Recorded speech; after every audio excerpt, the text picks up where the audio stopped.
retardasi mental ini sebenarnya kita tidak akan berperan di retardasi mentalnya, tapi gangguan daripada di fungsi dan geraknya saja. Tapi kalau untuk menanganan masalah EQ itu bukan maksudnya ranahnya kompetensi kita. Tapi dari retardasi mental tadi, apakah anak tersebut mengalami gangguan di gerak dan fungsi? Karena biasanya pada retardasi mental itu tumbuh kembangnya juga akan ikut terlambat karena pemahaman secara kognitifnya, terus memorinya itu mengalami gangguan, otomatis biasanya akan mengalami keterlambatan perkembangan. Dan kadang retardasi mental ini merupakan penyakit penyerta pada kondisi-kondisi tertentu. Pada Down syndrome itu kebanyakan akan diikuti dengan retardasi mental, walaupun tidak semua 80% Down syndrome itu adalah retardasi mental. Tapi kalau pada anak dengan gangguan cerebral palsy itu belum tentu, karena anak yang retardasi mental itu EQ-nya itu malah rata-rata cenderung bagus, begitu ya. Itu. Tapi kalau Down syndrome itu malah kebanyakan adalah retardasi mental.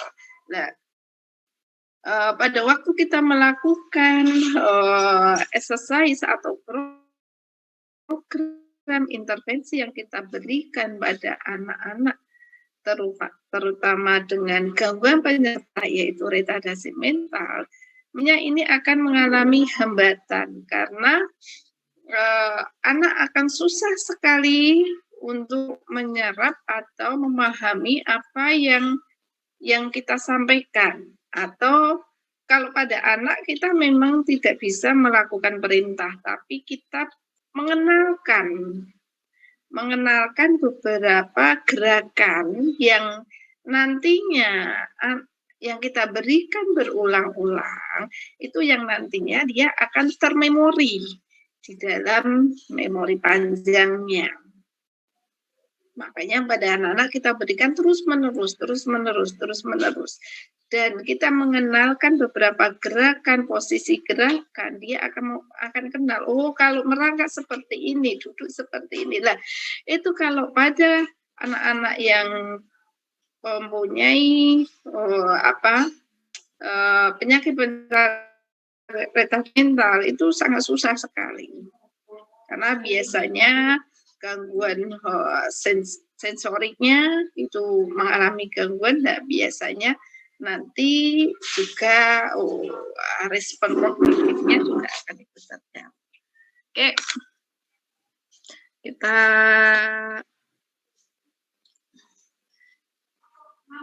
retardasi mental menurut definisi daripada ICD dari WHO Jenewa tahun 1992 ya, atau menurut definisi International Classification of Disease itu adalah gimana ya?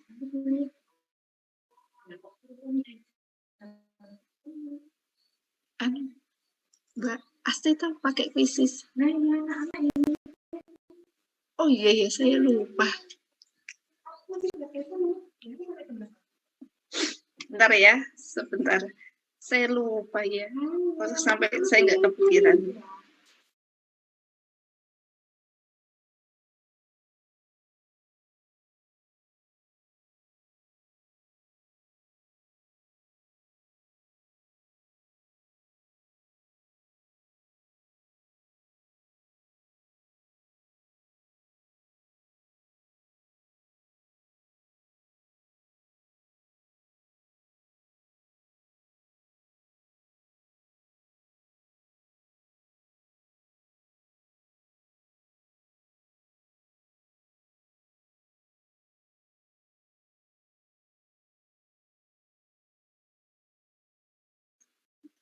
Maaf sebentar ya. Nanti tolong untuk siapa? Damar, Ganang, Dika, dan Jody. Untuk fisioterapi olahraga nanti jam 11:30 ya. Ibu lupa kalau dijadwalkan jam 10 bahwa hari ini itu adalah kuliahnya Ibu. Ibu yang kelupaan koordinasi dengan bagian pendidikan. Ya, ini hadir enggak ya? Dika, siapa? Jody, Damar, dan Ganang. Ada tidak ini? Oke, ya. Nanti 11:30 ya, bersama dengan Bu Asti.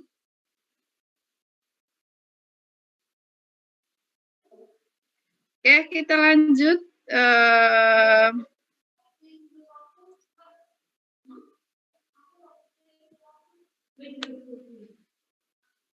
Ya, kita lanjut ke definisi dari retardasi mental menurut International Classification of Disease ya WHO Geneva pada tahun 1992 bahwa retardasi mental ini ada suatu keadaan mental yang terhenti atau tidak lengkap, yang terutama ditandai adanya impairment keterampilan, adanya gangguan di keterampilan mengenai kecakapan dan skill selama masa perkembangan, sehingga berpengaruh pada semua tingkat inteligensia, yaitu mengenai kemampuan kognitif, kemampuan bahasa, motorik, dan sosial. Nah, di sini fisioterapi berperan di motoriknya, karena retardasi mental ini biasanya akan mengalami gangguan, terutama impairment pada daerah motoriknya. Ya, ini jelas dikatakan bahwa di sini akan ditandai adanya impairment pada keterampilan, ya, sehingga ini akan berpengaruh ke kognitif, bahasa, motorik, dan sosialnya.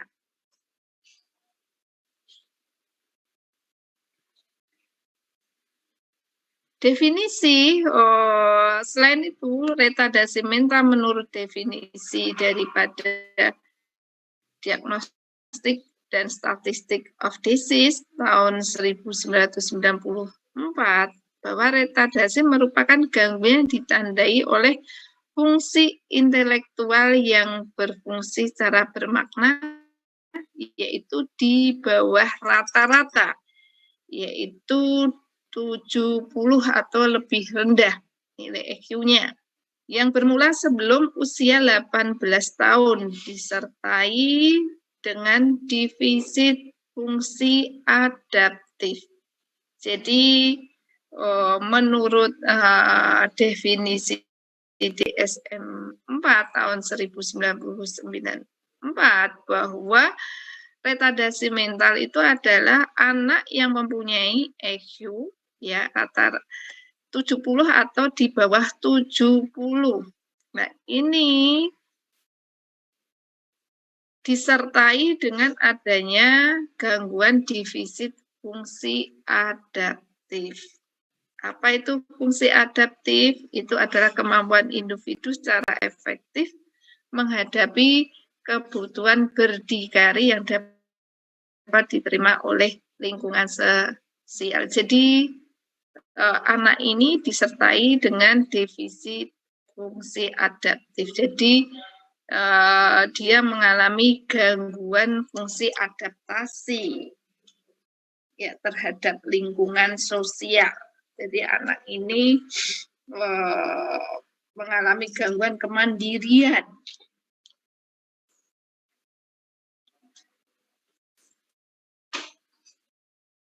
Menurut ini ya skor atau tingkat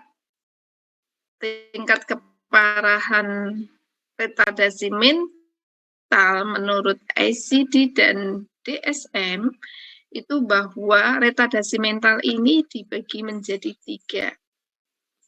Dikatakan berat, sangat berat, dan sedang.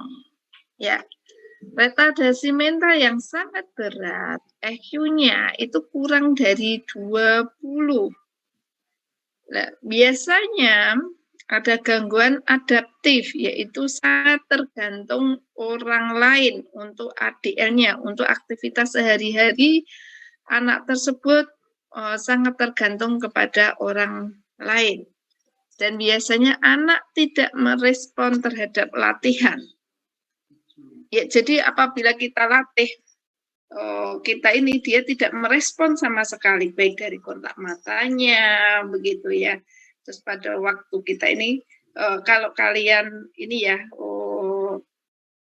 anak-anak Down syndrome yang sudah besar, maksudnya dia sudah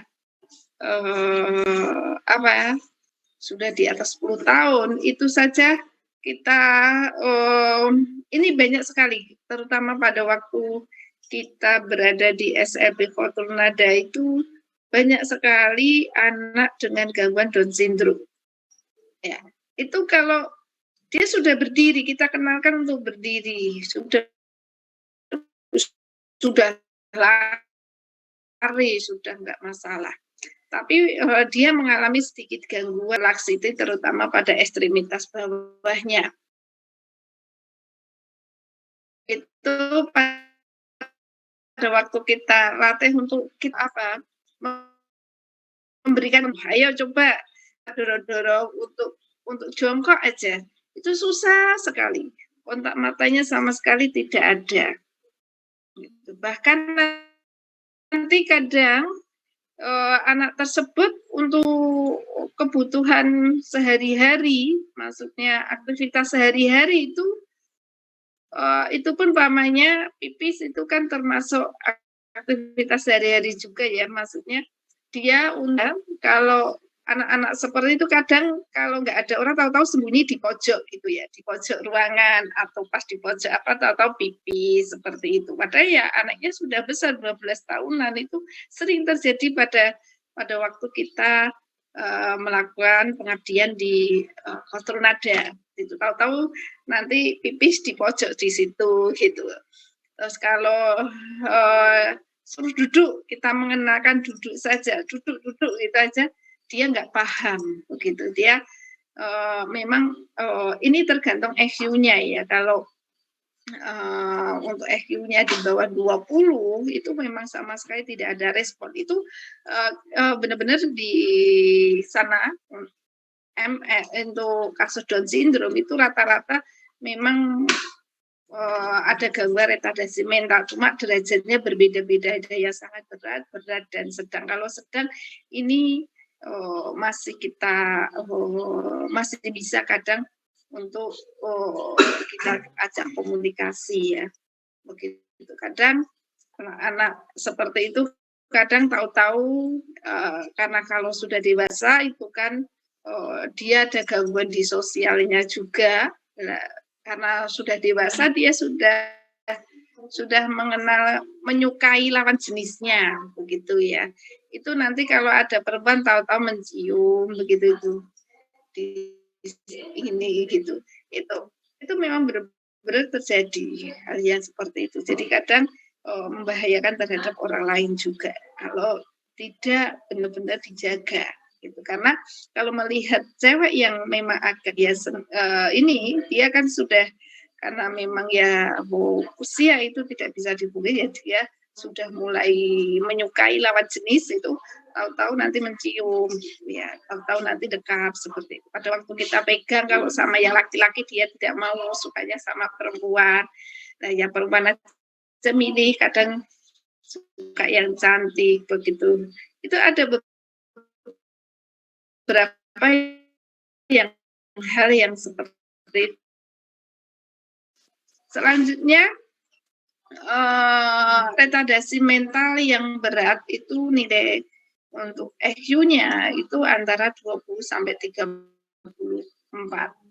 Ini juga masih tergantung terhadap orang lain, tapi dapat dilatih dengan ADL, makan, minum, mandi, itu anak tersebut sudah bisa melakukan. Tapi kalau yang retardasi mental yang sangat berat itu tidak bisa. Toileting aja kadang dia tidak bisa, kadang masih di sembarang tempat, harus kita ke sana. Tapi kalau untuk mungkin dan MR yang ini ya, itu biasanya tetap motorik itu walaupun terlambat, tapi biasanya tetap dia bisa jalan begitu ya. Jadi dia bisa lari, bisa duduk dan sebagainya, itu bisa melakukan. Cuma karena gangguan di EQ itu jadi anak tersebut mengalami gangguan di dalam ADL-nya, gitu ya. EQ-nya adalah 35 sampai 49. Itu dapat dilatih komunikasi yang sederhana. Jadi kesehatan dasarnya bagus, perilaku aman, keterampilan sederhana, tidak bisa baca dan berhitung. Biasanya pada MR sedang. Kalau ringan itu bisa membaca. Kalau ringan itu di bawah 70, tapi di atas 50 itu MR ringan. Itu biasanya anak bisa baca dan berhitung, tapi umpamanya dia masuk di kelas yang umum itu biasanya tinggal kelas terus, begitu ya. Ini kalau yang sedang, ini bisa, kalau yang ringan itu komunikasinya bisa komunikasinya bagus ya, perilakunya aman, keterampilannya baik ya, tapi anak ini bisa baca dan berhitung, tapi umpamanya di kelas umum biasanya dia akan kelas terus. Ini ya, dapat diarahkan bersikap dengan ini. Ini tetap bisa baca, tulis, dan berhitung, bisa. Anak ini juga bisa mencari kerja karena dia sudah bisa untuk lingkungan, beradaptasi dengan lingkungan sosial. Anak ini juga mampu, begitu ya. Nah, rata-rata untuk anak Down syndrome itu memang retardasi mental, cuma derajatnya berbeda-beda. Ada yang sangat berat, ada yang sedang, dan ada yang ringan.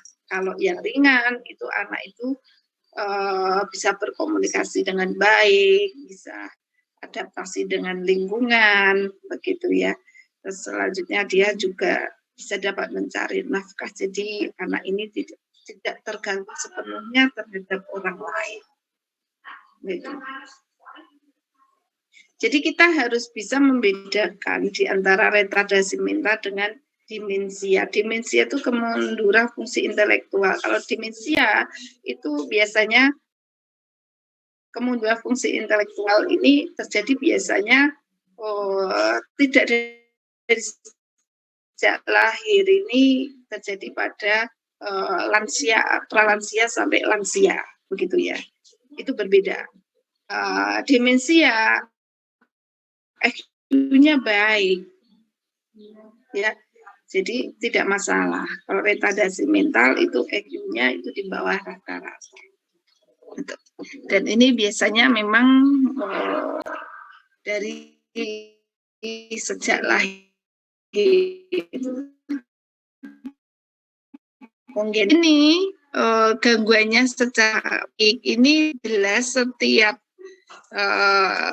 anak itu akan berbeda-beda, begitu ya.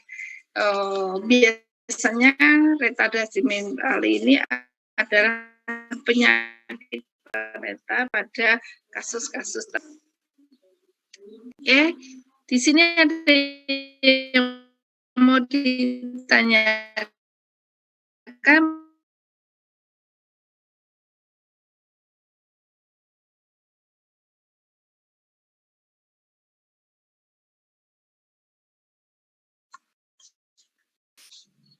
Maaf ini tadi agak sinyalnya.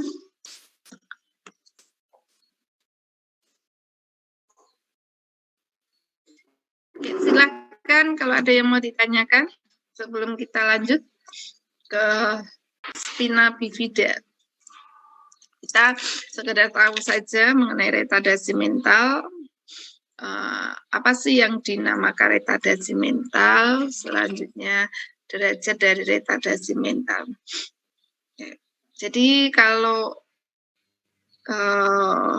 anak Down syndrome atau anak cerebral dengan gangguan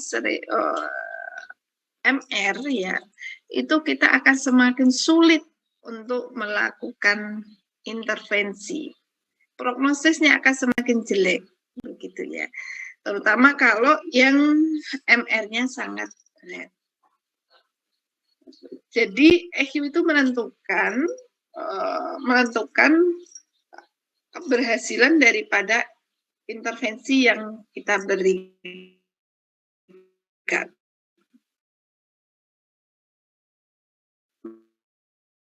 Kita ajarkan dia cepat bisa menerima, ya akhirnya dengan rangsangan sensoriknya anak itu bisa merasakan apa dari proprioseptiknya, taktilnya, perasaan sendinya, begitu ya.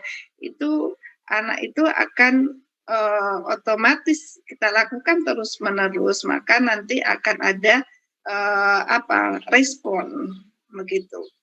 Ada respon, dan anak ini dengan EQ yang baik, maka kita mudah untuk memberikan edukasi yang bisa kita beri. Kalau tidak, mau direspon apapun, kalau namanya yang EQ-nya, terutama kalau yang MR yang sangat berat, baik dengan sekali. Gitu ya. Itu sangat susah sekali.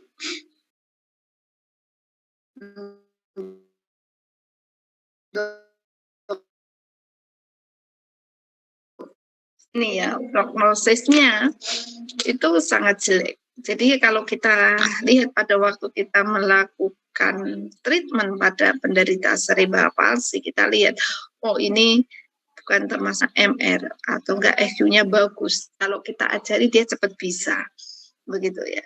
Makanya kemampuan setiap orang dalam menerima sebuah stimulus itu kan berbeda-beda. Ada anak yang diajarkan begini cepat bisa, tapi ada anak yang ini harus berkali-kali baru bisa. Itu EQ itu menentukan seperti itu. Kalau yang EQ-nya tinggi, kita kasih respon sedikit saja, rangsangan sedikit saja, dia cepat menerima, terus cepat bisa melakukan. Kita saja orang yang normal saja, yang EQ-nya rata-rata sama EQ-nya yang memang lebih dari rata-rata, itu pada waktu kita lakukan stimulus apapun dalam bentuk taktil, dalam bentuk bahasa, dalam bentuk kognitif, dalam bentuk sensorik taktil, dalam bentuk kita latihan, anak itu akan cepat bisa nangkap. Setelah itu dia langsung bisa mengerjakan. Tapi kalau anak yang dengan EQ ya, dengan kemampuan EQ-nya rata-rata, tidak cuma sekali, beberapa kali kita perlukan rangsangan baru dia bisa melakukan. Seperti itu. Sama, EQ itu menentukan sekali. Itu ya. Terutama pada waktu kita stimulus saja untuk kognitif, pada waktu dia belajar. Orang yang EQ-nya di atas rata-rata, baca sekali aja sudah masuk semua. Kalau yang rata-rata biasa saja baca sampai 3 kali saja, itu tidak masuk-masuk. Kok nggak paham-paham, harus berkali-kali. Begitu. Jadi intinya harus sabar dan telaten. Kalau kita merasa bahwa kemampuan kita adalah cuma biasa saja, itu intinya ditelaten dan sabar. Kalau telaten, sering membaca, sering mengerjakan, itu pasti bisa. Jadi kita tidak bisa kita tidak bisa menyamakan dengan orang lain karena tingkat kemampuannya beda, tingkat intelektualnya berbeda. Walaupun anak A dan B, anak A ini nggak pernah belajar, anak B belajar terus, tapi setiap mau ujian kok mesti bagus anak yang A. Karena mungkin memang IQ-nya yang A itu sebenarnya pintar, dia cuma mendengarkan saja sudah masuk. Cuma dengar saja. Nah yang satu, pada tiap tahun kuliah terus membaca ini aja enggak, dia berkali-kali itu kok tidak paham-paham. Ya satu cuma terima dengar aja sudah paham apa yang dimaksudnya seperti ini. Oh iya, udah paham. Atau enggak baca sebentar aja sudah bisa. Jadi kita tidak bisa membandingkan dengan orang lain karena kemampuan kita juga berbeda. Jadi kita harus tahu kemampuan kita seperti apa. Kalau kita merasa biasa berarti kita harus sabar dan telaten kalau mau bisa. Gitu ya. Jadi jangan pernah membandingkan diri kita dengan orang lain. Jadi kita harus bangga dengan diri kita sendiri. Begitu, kita harus tahu kemampuan kita sampai di mana. Nah, supaya kita bisa dengan orang lain, berarti kita harus ada usaha seperti apa. Begitu ya. Oke, kita masuk di spina bifida.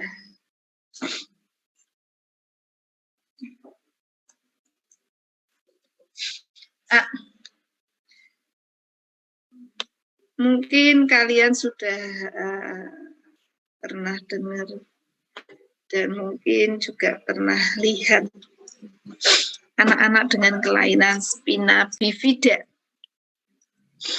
Ini biasanya juga kongenital ya.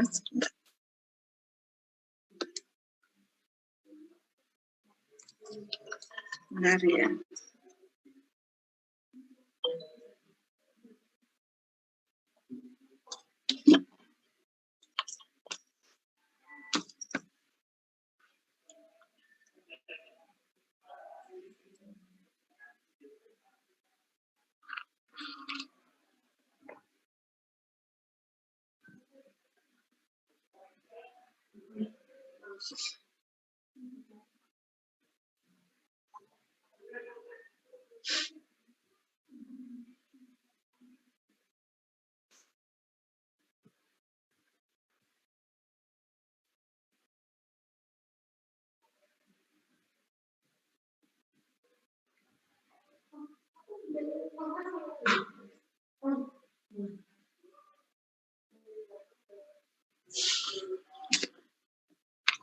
Ya, kita lanjut ya di spina bifida.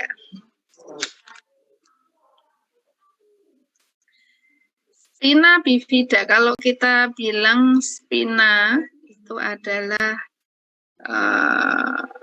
dari kata medula spinalis ya. Jadi di spina itu berarti kita di tulang belakang ya. Spina bifida, bifida itu 2. Jadi ini adalah kegagalan spina bifida itu kegagalan kanalis vertebra. Kita lihat kalau kita dari kata spina itu kan berada di vertebra ya. Kegagalan kanalis vertebra untuk menutup dengan normal karena adanya defek dalam perkembangan vertebra. Di sini dikatakan spina bifida itu adalah kanalis vertebra yang gagal menutup normal karena adanya defek dalam perkembangan vertebra. Di sini ini spina bifida. Nanti terdiri ada berbagai macam jenis. Ini menurut Trusit ya, neuroanatomi, korelatif dan neurologi fungsional. Bagian 2 halaman 509 ya, definisi daripada spina bifida. Biasanya anak lahir ini spina bifidanya menutup, tidak sempurna atau tidak normal karena adanya defek perkembangan daripada vertebra.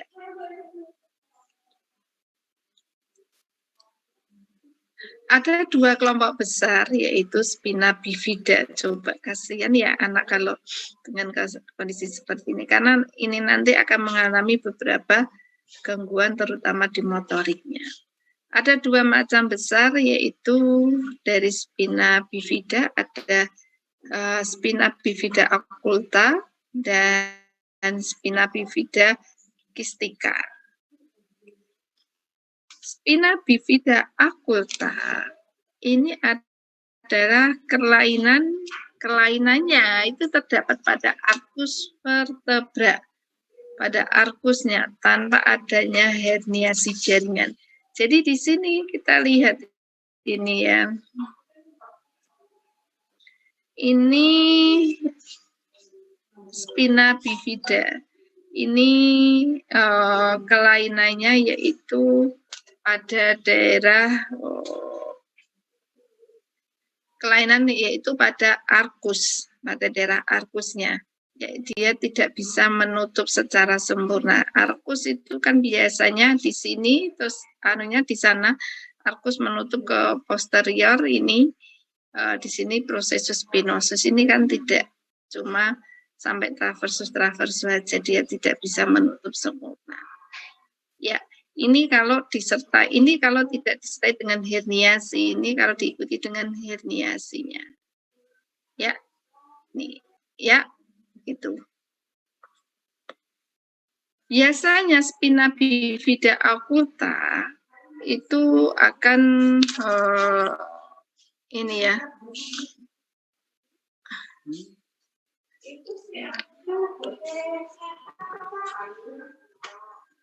Ya, biasanya tanda-tandanya akan pada daerah lumbal itu akan ada rambut, adanya pigmentasi kulit, lekuan kulit, dan munculnya lapisan lemak di daerah di sini. Itu ya, itu.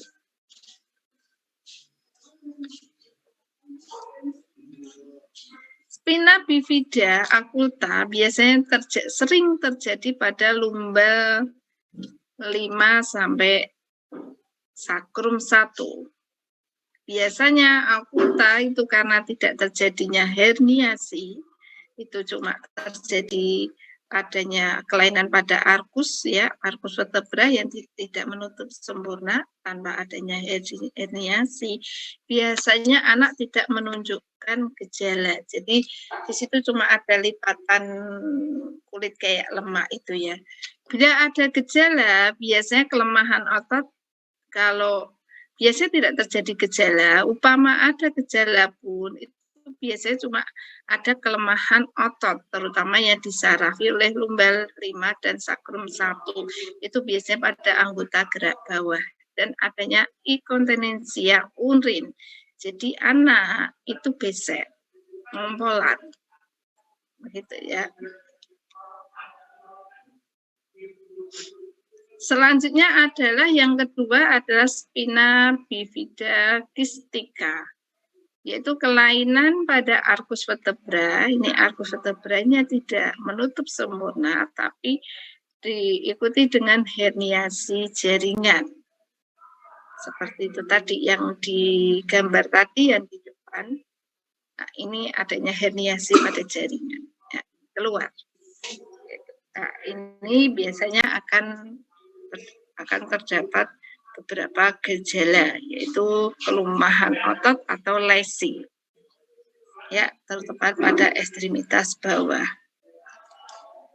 Pada spina bifida cistica itu ada dua macam, ada meningocele dan meningocele dan meningocele.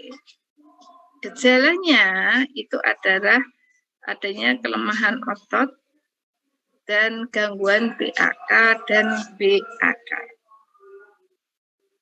Ya, ini meningocele ya, adanya herniasi. Ini meningocele ya, spinakotnya sampai daerah keluar. Kalau ini tidak, cuma pada subcutaneusnya saja. meningocele, kalau meningocele tidak ya. Nah di sini di dalam kita proses fisioterapi pada spina bifida, asesmen pada spina bifida, kita mulai dari melakukan anamnesis, keluhan utamanya bagaimana, riwayat penyakitnya bagaimana, ada lahir pada usia berapa, dan pada anak lahir ditemukan apa, refleksnya bagaimana. Pemeriksaan biasa, pemeriksaan secara umum, tensi, nadi, suhu, kesan gizinya. Pemeriksaan khusus yaitu tonus postural. Apakah tonusnya itu hipotonus, apakah hipotonus. Selanjutnya adalah biasanya cenderung hipotonus ya, terutama anggota gerak bawahnya. Kemampuan motoriknya atau aktivitasnya bagaimana? Ya. Paralisisnya pada level mana, berat atau ringan. Selanjutnya mengalami gangguan motor itu diakibatkan oleh gerakan, fraktur atau adanya deformitas atau adakah sirkulasi ya. Selanjutnya kita juga harus perlu selain kita memeriksa motorik juga harus sensoriknya, sensasinya bagaimana, proprioseptifnya, bederbowelnya bagaimana, ya, apakah ada hidrosepalus atau tidak, apakah ada kecacatan penyerta CDH, kongenita dislokasi hip, ataukah CTEV, ya. Selanjutnya adalah diagnosa fisioterapi terdiri dari impairment, fungsional limitation, dan participation restriction. Perencanaan program yaitu kita harus merencanakan jangka pendek dan jangka panjang. Nah, di sini setelah itu kita melakukan intervensi fisioterapi. Pada intervensi fisioterapi kita sesuaikan dengan diagnosa yang ada. Apabila ada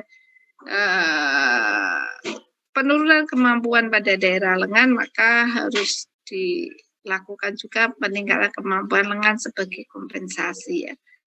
Menjaga ROM, mencegah kecacatan narkis, latihan pernafasan ya, aktivitas dan exercise untuk yang mengalami gangguan sirkulasi, meningkatkan balance sitting ya, social skill, alat bantu biasanya yang harus dipakai apa harus kita carikan solusi. Selanjutnya kita juga harus melakukan edukasi terhadap orang tua. Nah, ini biasanya daerah kelumpuhan pada spina bifida, pada cervical itu kalau tingkat lesinya pada cervical biasanya pada lengan dan jari-jari lemah. Ya, pada torakal dan lumbal sampai lumbal 4 itu biasanya flaksit pada kedua tungkai. Pada lumbal 4-5 maka akan ada kelemahan yaitu pada flexor, adductor hip dan extensor.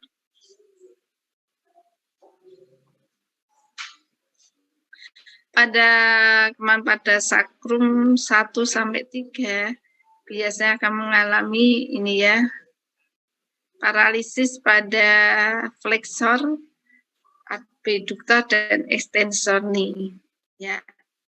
Terus si fleksinya bagus untuk sakrum dan sakrum 1, sakrum 3 maka akan mengalami kelemahan pada flexor, adductor dan extensor nih. Pada sakrum ya S3 tidak ada kelumpuhan ya. Ini beberapa kalau mengalami kelumpuhan ya pada kelumpuhan pada daerah extensornya, flexornya kita bisa menggunakan swivel walker atau parapodium itu biasanya kalau seperti paraplegi. Mengalami kelemahan pada anggota gerak bawah. Ya. Reciprocating gait orthosis ya, ini kalau memang terjadinya paralisis pada kedua ekstremitas. Selanjutnya kita juga harus perlu melakukan mobilisasi dari tidur ke duduk, itu bisa dilakukan berbagai macam posisi. Kalau ini mengalami kelemahan pada kedua, ini kita perhatikan mobilisasinya, ya. Transfer dari kursi roda ke tempat duduk. Kita lihat cara satu itu, yang nomor 1, kita harus mempersiapkan adalah alas yang menjadi perantara dari kursi roda pindah ke kursi.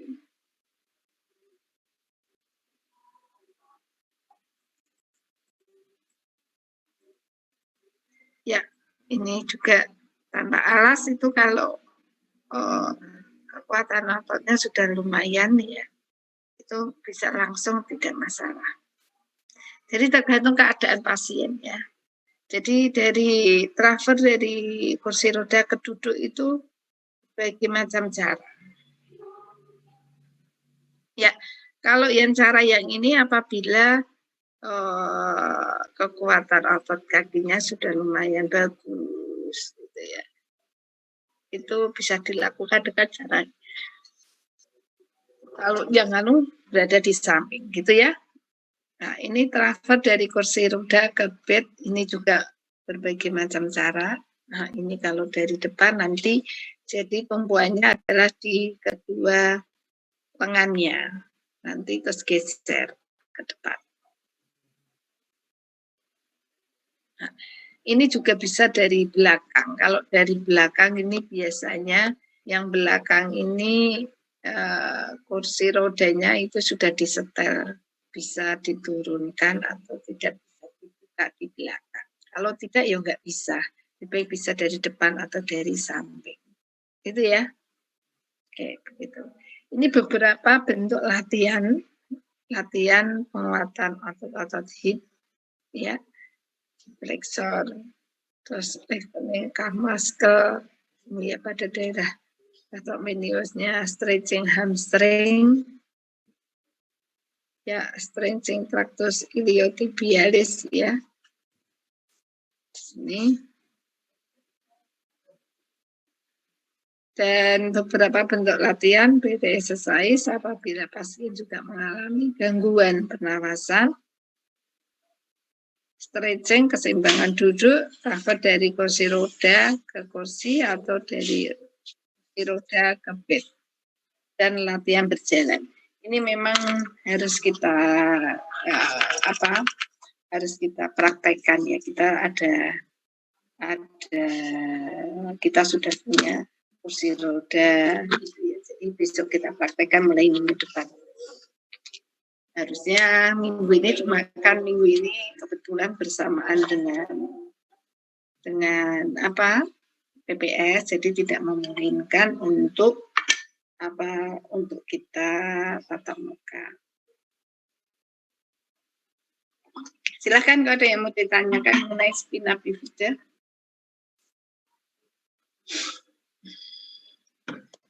Nanti jam 12 kita selesai, ya, karena nanti mau dipakai untuk, ya. Silahkan kalau ada yang mau ditanyakan dulu mengenai retardasi mental dan spina bifida. Halo?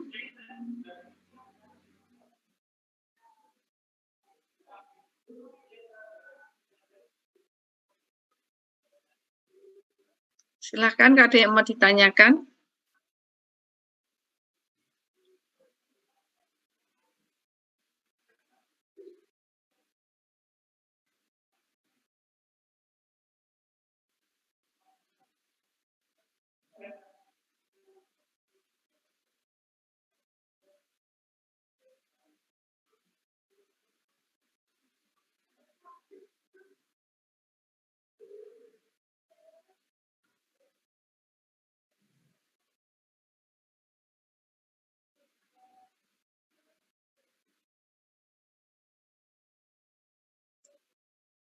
Ya, halo, kita masuk di CTEV, ya. Halo. Ya, Bu. Ya, kalau Ya, tidak Bu. ada pertanyaan kita masuk di CTEV atau kita kenal Congenita Talipus equinovarus atau CTEV itu yang kakinya muter ke dalam ya, muter ke dalam, bahkan kadang sampai muter telapak kakinya sampai ke lateral, ke inversi, gitu ya. Untuk CTEV Congenita Talipus equinovarus. Nah, ini CTEV. CTEV ini bisa bersifat postural, bisa bersifat struktural. Kalau postural berarti ini disebabkan karena imbalan daripada otot. Tapi kalau struktural berarti disebabkan karena struktur tulangnya itu yang berubah. Jadi kalau struktur tulangnya yang berubah, itu tinggal derajat berubahnya bagaimana. Kira-kira masih bisa diperbaiki atau tidak dengan kita melakukan fiksasi. Begitu ya. Ini kalau kita lihat CTEV. CTEV ini termasuk gangguan daripada kongenital dan termasuk kasusnya juga termasuk banyak ya yang bisa kita jumpai untuk CTEV.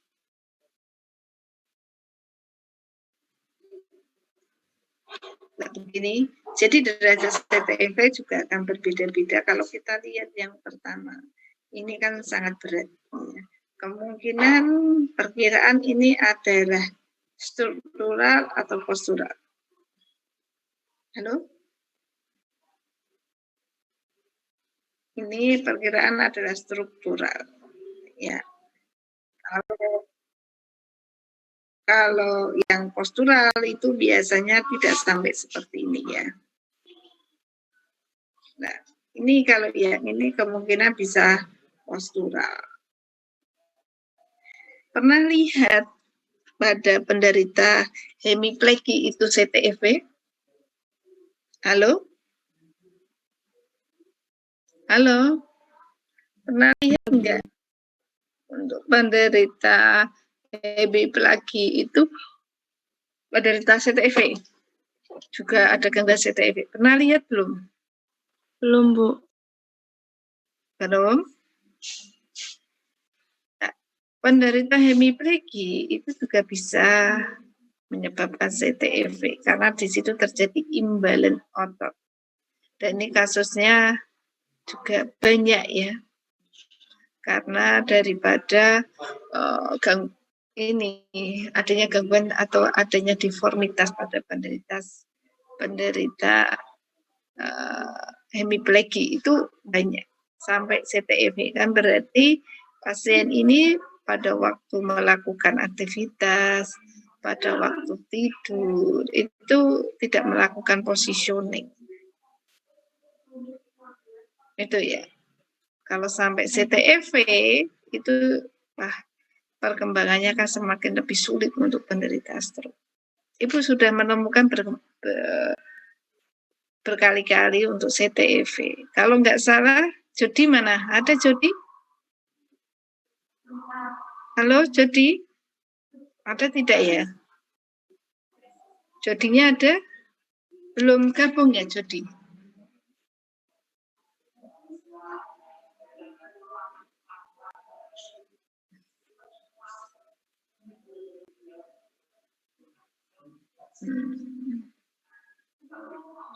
Oh, Jody menghilang ini ya. Ini mungkin Bapak Murono ya adalah ketua yayasan di Akademi Fisioterapi IAB.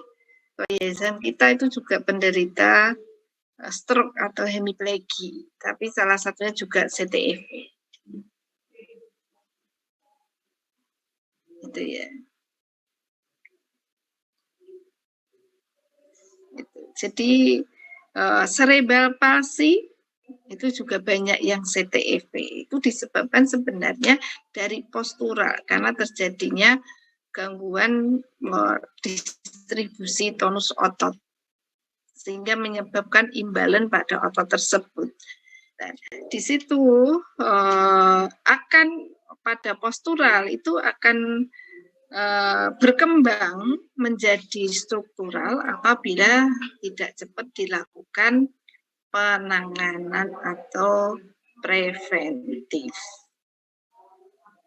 Karena dengan posisi yang menetap lama akan merubah struktur tulangnya. Ya enggak? Ya enggak? Iya kan? Kalau sampai sudah terjadi apabila sudah jam 11 sampai jam setengah 1 kan lama ya sampai setengah 1 untuk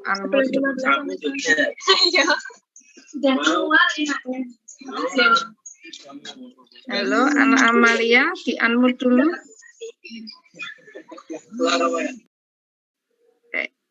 Jadi apabila sudah berubah menjadi struktural, mau kita berikan latihan apapun, program latihan apapun, itu sangat keberhasilannya sangat minim sekali.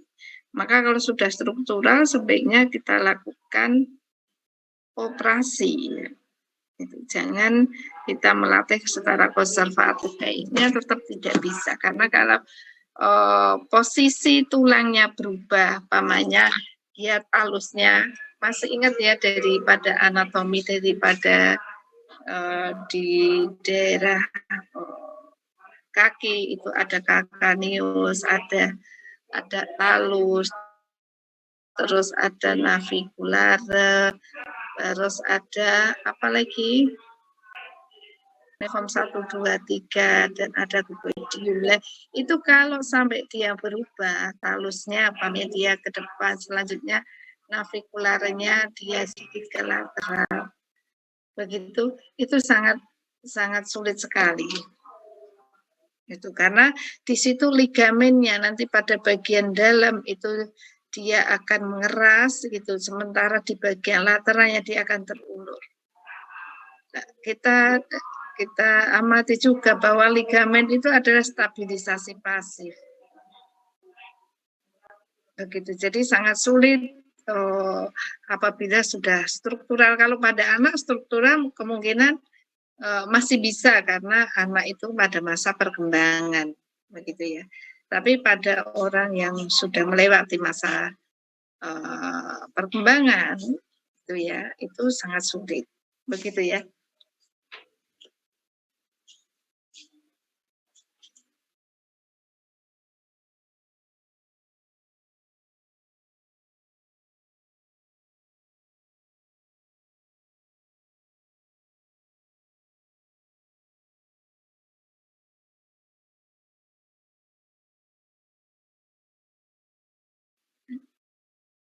Oke, kita lanjut. Nah, ini kalau kita lihat CTEV sinestra, ini sinetra dilihat dari bawah. Kalau kita lihat dari bawah, nah ini lihat. Nah, ini dia berubah ini. Kalau kita ini kan kita melihat CTEV itu melihat dari di sini di calcaneusnya, di tendon Achillesnya itu dia di tengah tidak. Kalau tidak di tengah berarti sudah terjadi perubahan strukturalnya. Jadi talus calcaneus itu sudah berubah posisinya. Begitu ya. Itu kita lihat dari situ. Dari calcaneusnya, dari tendon Achillesnya, sudah berubah posisi enggak? Apakah masih di garis tengah di midline-nya atau tidak? Jadi kalau sudah tidak, berarti sudah tidak diaksesnya untuk daerah ankle-nya. Terus ini kita lihat sendinya pada sendi tarsal metatarsalnya. Bagaimana? Ini sudah tidak dalam aksesnya, karena aksesnya itu di sini set, ya enggak. Ketemunya harusnya di sini kan, jari tengah, ini ketemunya di jari kelingking. Sudah keluar dari aksesnya juga. Terus kalau kita lihat dari tarso antar ini ya, antar tarsal itu keluar aksesnya tidak, terus tarso metatarsal ini sudah keluar aksesnya belum. Ini kita lihat seperti itu.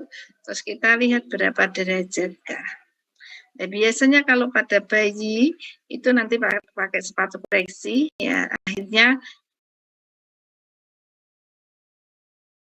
sudah ditampilkan, belum kelihatan.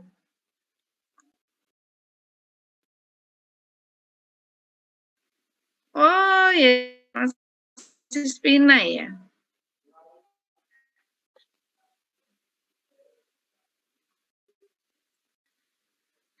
Oh ya, udah kita ulangi dari awal dulu. Berarti dari masih Spina. Ya. Oke. Sekarang di CTFV.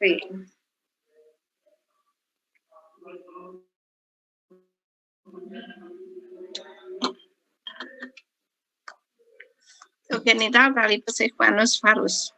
Nah, kita lihat di sini.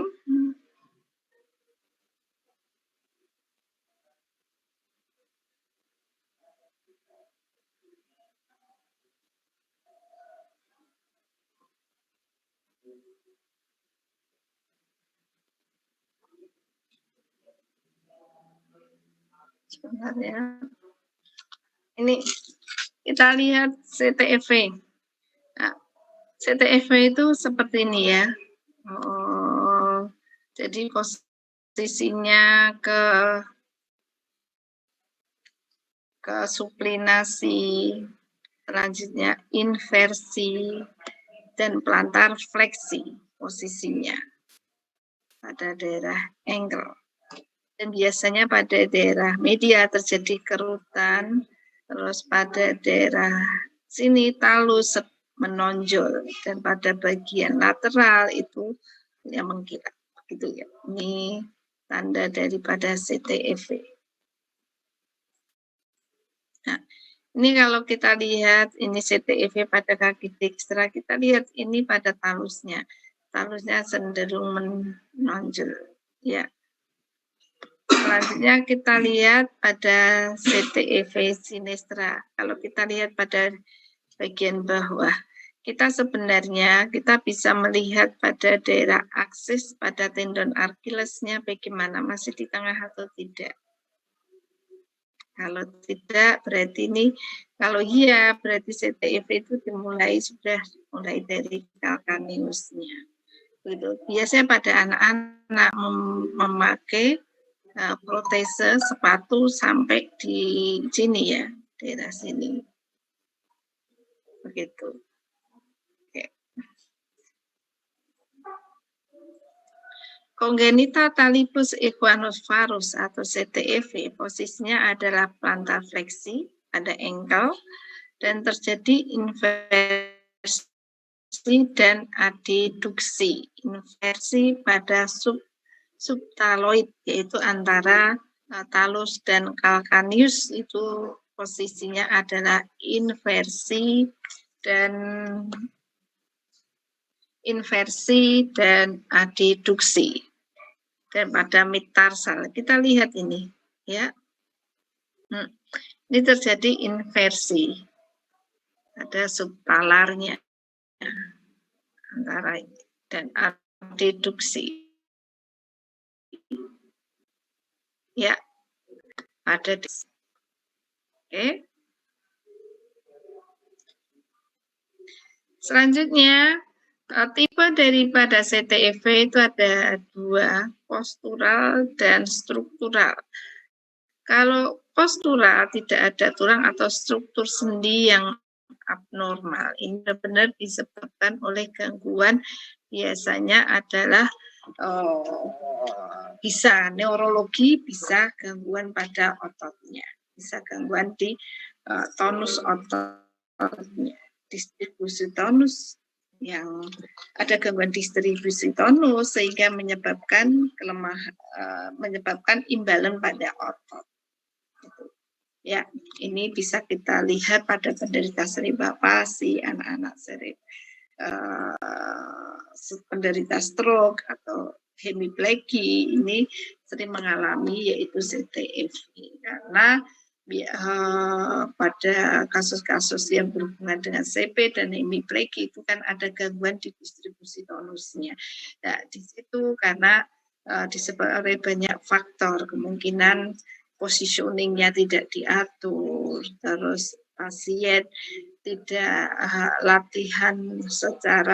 latihan bagaimana dengan posisi yang midline, postural kontrolnya terganggu, itu biasanya akan mengalami beberapa gangguan, diantaranya adalah CTP. Selanjutnya adalah tipe struktural, itu disebabkan karena kelainan bentuk tulang atau struktur sendi dan jaringan lunak. Jadi di sini sudah struktural itu sudah mengalami perubahan pada struktur sendi dan tulangnya. Itu ya. Nah, itu nanti kita tinggal lihat end-feel-nya.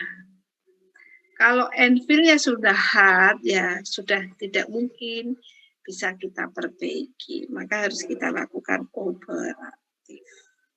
Gitu ya. Biasanya di sini akan terjadi beberapa pemendekan otot, terutama pada otot ischius, yaitu pada otot gastrocnemius.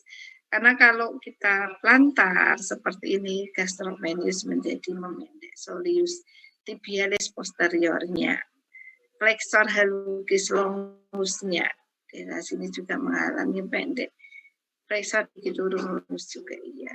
Terus pada varus ya, tibialis anterior dan posterior dan flexor digitorum comunis. Ini kalau kita lihat, struktur pada ini ya, tulang pedis terdiri dari adanya calcaneus, talus, ya ini ada navicular.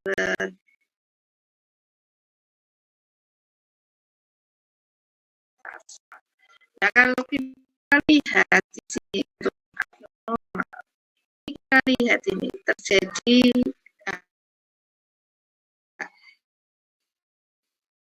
ini harusnya ke sana. Ini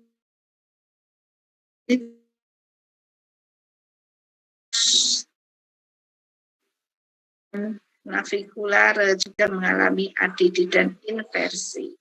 Begitu. Ya enggak? Di sini mengalami semua ADD dan inversi. Ya enggak?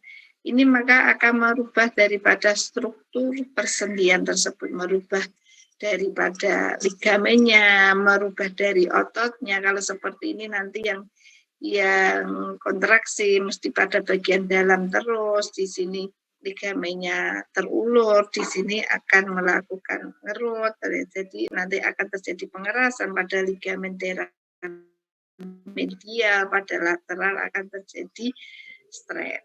Begitu terus otot di sini bekerja terus, di sini rileks terus, lama-kelamaan menjadi semakin lemah otot-otot pada daerah lateralnya. Di sini dia akan terjadi thickness, ya, pada bagian medialnya. Begitu ya. Jadi pada yang abnormal itu lihat talus akan menonjol ke dorsal. Talus dan calcaneus lebih kecil dari yang konveks, kemudian kontraktur pada otot-otot medial foot, ya, dan subluxasi pada calcaneus dan cuboidium. Calcaneocuboidium ini terjadi subluxasi, ya.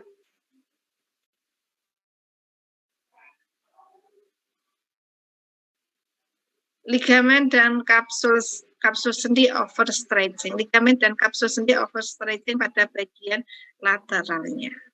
Gitu ya.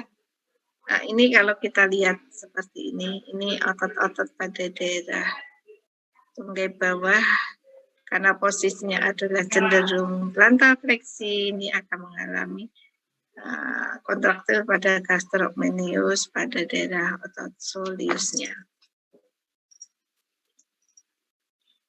Nah, kalau seperti ini adalah patotibialis anterior, tibialis posterior, ini ada halogis longusnya, ya.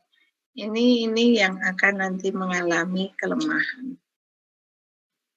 Prinsip daripada fisioterapi, terutama pada CTEV, yang pertama kita tetap melakukan proses fisioterapi, kita mulai dengan anamnesisnya. Ya, anamnesis itu anamnesis umum dan anamnesis khusus. Anamnesisnya bisa keluar pasien pada waktu datang apa gitu ya.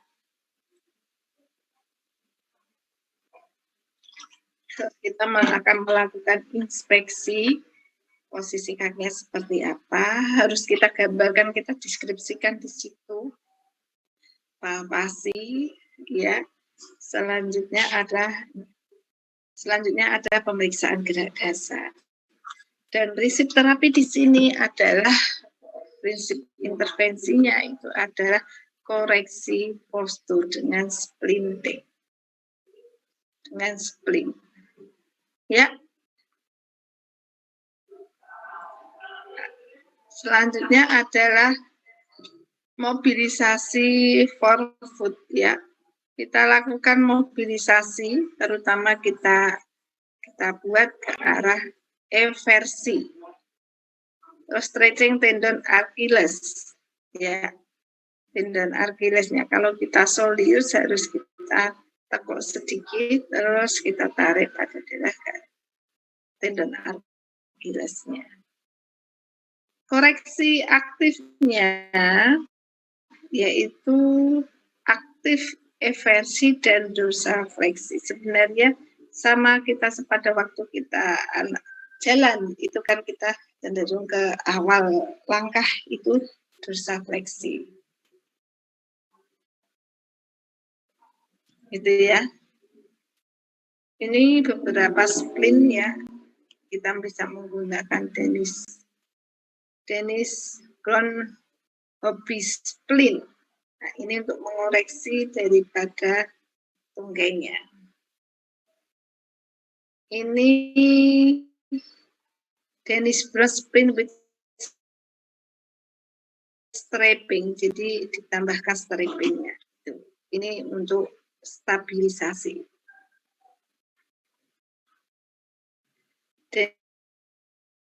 Brown neck splint atau sepatu dan cross. Ini sepatu untuk pada anak. Ini sampai di atas mata kaki. Gitu ya. Karena kita lihat kalau itu sampai di daerah ankle.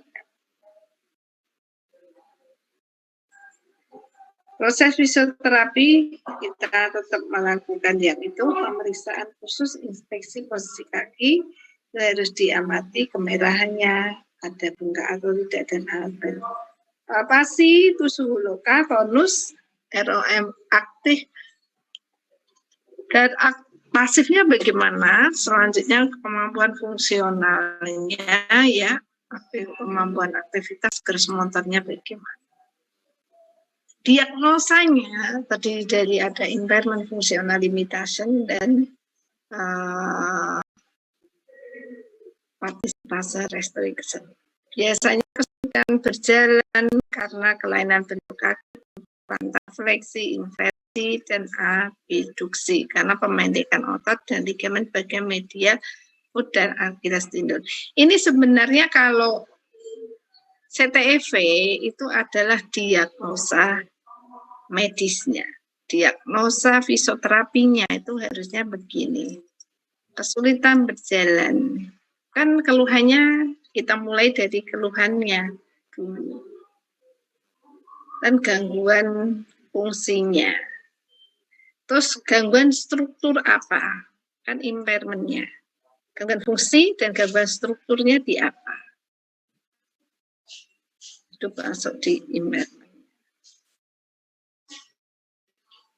body function dan body struktur, functional limitation-nya. Ya, kesulitan berjalan karena kelainan bentuk kaki. Kan struktur yang ini kelainan bentuk kaki ke arah mana? Fleksi, inversi, ADD yang disebabkan oleh apa, jaringan apa yang membuat seperti itu. Gitu ya. Karena pemendekan otot-otot ligamen pada bagian foot dan tendon Achilles.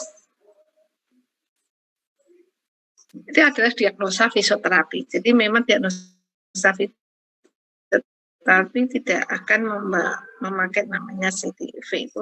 Itu diagnosa ICD. Perhatian kepada pada ini ya, CTEV, apakah pasien ini ada spina bifida atau kecacatan lain. Itu penting. Selanjutnya adalah program dan intervensi fisioterapi adalah stretching ya pada tendon Achillesnya, aktivitas exercise untuk merangsang bagian luar kaki ya. Jadi pada waktu aktif exercise untuk merangsang bagian luar kaki, ini kita bisa melakukan aktif exercise yaitu dengan tendon guard gitu ya. Jadi pada waktu kita rangsang ini begini, kita lakukan tendon guard pada daerah lateral. Dia akan terfasilitasi keluar begini. Ini pamannya posisinya begini ya. Ini kelihatan nggak ya? Halo? Halo? Halo? Kelihatan tidak? Ibu mempraktekkan halo? Halo? Halo? Ini gini ya. Walaupun besok kita praktek. Jadi begini.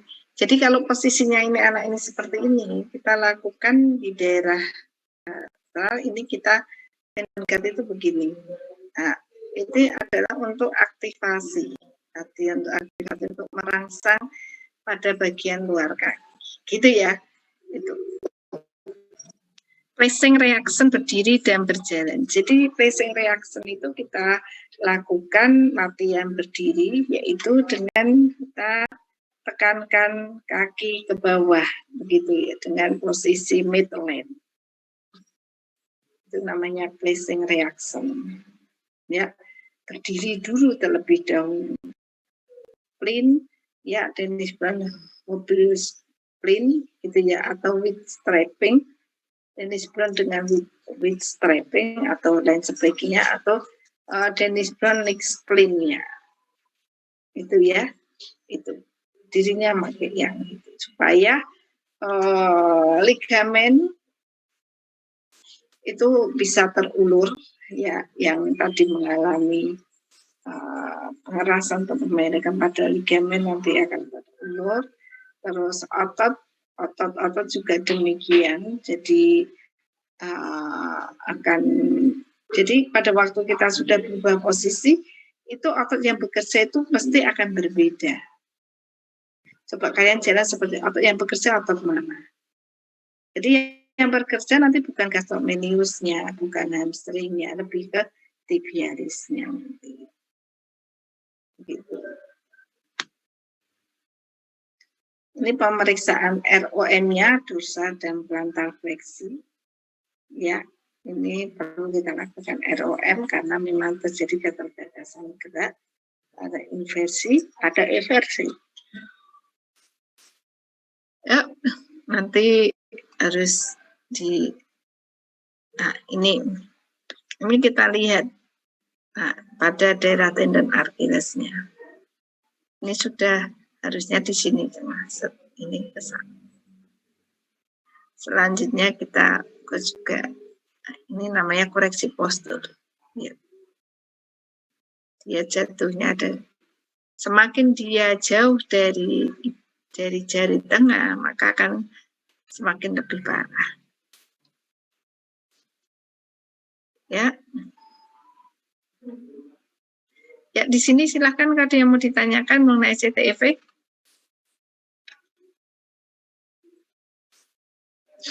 Ya, silahkan. Besok kita minggu depan langsung praktek ya, karena kita tadi ada kongenita torticollis, ada CTEV, dan spina bifida. Silakan kalau ada yang mau ditanyakan. Boleh tanya spina bifida, Down syndrome, atau CTEV. Silakan.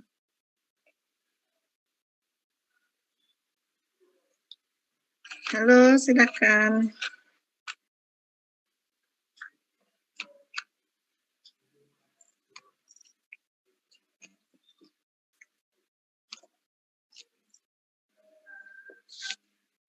Kalau tidak ada pertanyaan, mungkin Ibu absen terlebih dahulu.